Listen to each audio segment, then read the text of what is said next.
In today's video, I'm going to teach you how to add members to a Facebook group. We'll walk through the process step by step so you can confidently grow your community and make sure the right people are joining your group. This is especially useful if you've just created a new group or if you're managing an existing one and want to bring in more members. First, make sure you're logged into your Facebook account and that you have the proper role in the group, such as admin or moderator. Only people with the right permissions can invite or approve new members, so if you don't see the options I mention, you may need to check your role with the group owner. Start by going to your Facebook group's main page. This is the page where you see the group's cover photo, the name of the group, and the feed of posts.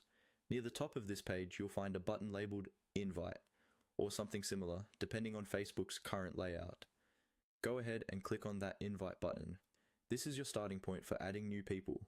Once you click Invite, Facebook will present you with several options for selecting who you want to add.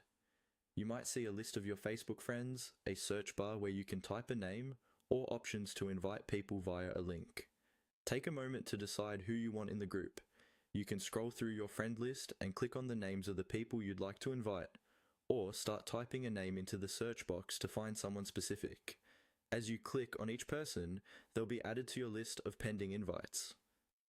After you've made your selections, the next step is to follow the on-screen prompts that Facebook provides.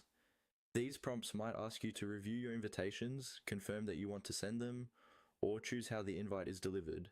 Simply continue clicking through the options, confirming when asked, until Facebook lets you know that the invitations have been sent. If your group uses membership questions or requires admin approval, Facebook may also guide you through those settings as part of the process. Review any messages or alerts that appear, and make sure everything looks correct before you finish. Once you're done, your invited members will receive a notification or an invite